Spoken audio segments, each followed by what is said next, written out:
Assalamualaikum warahmatullahi wabarakatuh. Halo, apa kabar para pecinta sinetron Ketika Cinta Memanggilmu? Jumpa lagi bersama dengan Mimin ya. Seperti biasa, Mimin akan membagikan informasi-informasi terbaru mengenai alur dari cerita sinetron Ketika Cinta Memanggilmu, yang tentunya semakin hari akan semakin seru, semakin greget, dan membuat kita semua penasaran. Di video kali ini, Mimin akan memprediksi kemungkinan-kemungkinan besar yang akan terjadi di sinetron Ketika Cinta Memanggilmu untuk episode yang akan datang, dimana di episode yang akan datang, Damar akhirnya menemukan pengacara pengganti untuk menangani kasus Galang, ya kawan-kawan. Dan di detik-detik terakhir sebelum pengadilan memutuskan untuk membebaskan Galang, ternyata Aksa dan juga Amira akhirnya datang ke tempat persidangan. Nah, kira-kira bagaimanakah suasana di ruang persidangan besok? Tonton video ini sampai dengan selesai ya.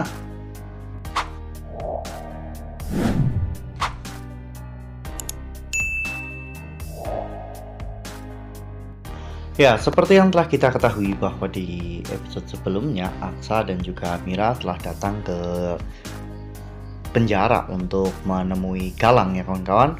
Di sana, Galang mengungkit masa lalunya dengan Amira.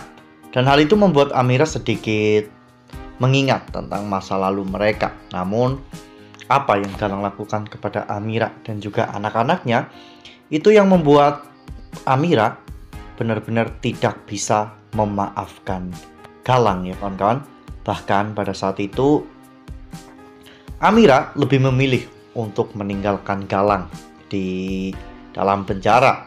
Galang sempat merengek, menangis, dan bersimpuh di hadapan Amira. Namun pada akhirnya Aksa dan juga Amira tetap saja memutuskan untuk pergi. Dalam perjalanan, Aksa dan juga Amira sempat membicarakan tentang hal ini, tentang dimana mereka memang harus memenjarakan Galang selama-lamanya agar Galang tidak bisa mencampuri kehidupan Aksa dan juga Amira lagi. Ya, namun tiba-tiba saat itu mobil Aksa menginjak ranjau paku, sehingga Aksa akhirnya kehilangan kendali dan mobilnya pun terjatuh ke dalam jurang. Ternyata semua ini adalah ulah dari anak buah Galang, ya kawan-kawan. Setelah Aksa dan juga Amira tidak berdaya, mereka membawa Aksa dan juga Amira keluar dari mobil. Sehingga pada saat Zaki, Dokter Lana, Damar, dan juga anak buah Lian, Bagaskara menemukan mobil Aksa, saat itu Aksa dan juga Amira sudah tidak ada di dalam mobil itu lagi. Mereka pun menyusuri area lokasi tempat terjatuhnya mobil. Namun sampai dengan malam hari, mereka belum menemukan jejak Aksa dan juga Amira. Hingga pada akhirnya Lian dan juga anak buahnya pun menemukan jejak Aksa dan juga Amira. Dan mereka akhirnya berhasil untuk menemukan Aksa dan juga Amira dalam kondisi selamat dan juga sehat. Setelah berhasil menemukan Aksa dan juga Amira, Damar akhirnya pulang. Dan tiba-tiba Damar mendapatkan informasi dari pihak kepolisian bahwa pengacara yang ditugaskan oleh Damar untuk menghandle tentang kasus Galang ini ditemukan meninggal dunia di rumahnya.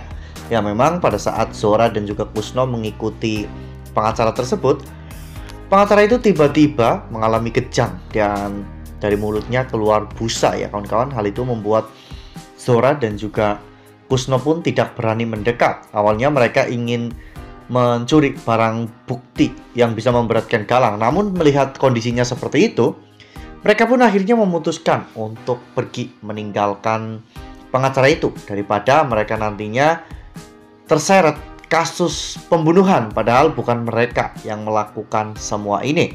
Namun Mimin sangat yakin bahwa ini semua adalah sindikat yang sudah direncanakan oleh Galang.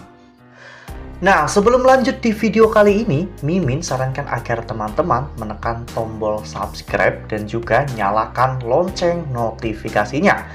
agar teman-teman semua tidak ketinggalan informasi-informasi terbaru dari alur cerita sinetron Ketika Cinta Memanggilmu.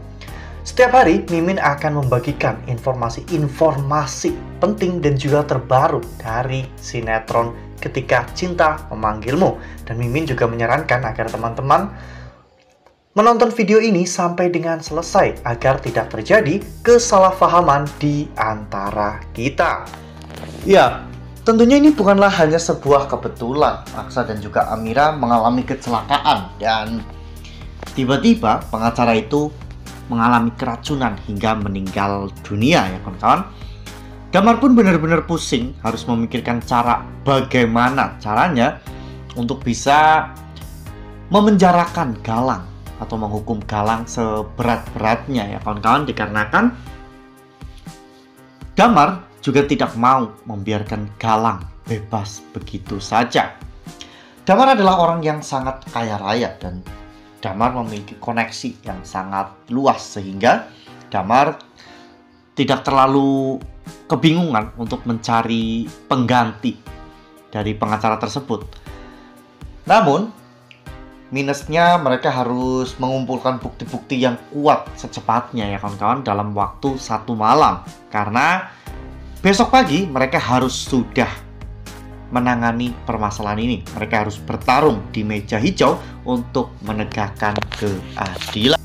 Galang datang ke ruang persidangan dengan percaya diri karena Galang sangat yakin bahwa dirinya akan menang dalam persidangan kali ini. Pengacaranya sudah dihabisi, Aksa dan juga Amira sudah dibuang ke dalam hutan ya kawan-kawan, sehingga Galang benar-benar sangat percaya diri bahwa dirinya akan memenangkan persidangan ini hingga akhirnya tiba-tiba Damar datang membawa pengacara pengganti. Semua barang bukti sudah dipersiapkan oleh Damar dan juga Aksa, dan Aksa dan juga Amira pun akhirnya juga datang ke tempat persidangan tersebut. Galang di sini benar-benar panik karena dirinya takut apabila nanti dirinya mendapatkan hukuman yang berat karena semua hal yang telah dilakukan oleh Galang atau Rafael Adinata. Wah, benar-benar makin seru ya, makin greget dan makin membuat kita semua penasaran. Nah, kira-kira hukuman apa nih yang pantas untuk Galang ya kawan-kawan? Karena meskipun di dalam penjara, nyatanya Galang masih bisa menyuruh anak buahnya untuk mencelakai Aksa, Amira, dan bahkan untuk melakukan sebuah pembunuhan terhadap pengacara yang seharusnya ditugaskan oleh Damar untuk menangani permasalahan Galang. Nah, itu adalah prediksi dari Mimin. Lalu bagaimana dengan prediksi dari teman-teman semua? Tuliskan pendapat teman-teman semua di dalam kolom komentar ya. Nah, Mimin rasa cukup sampai di sini. Mimin membagikan informasi-informasi terbaru mengenai dari alur cerita sinetron Ketika Cinta Memanggilmu. Terima kasih juga untuk teman-teman semua yang telah menonton video ini sampai dengan selesai ya. Ambil sisi positifnya dan juga tinggalkan sisi negatifnya. Karena cerita ini hanyalah fiktif belaka. Wassalamualaikum warahmatullahi wabarakatuh.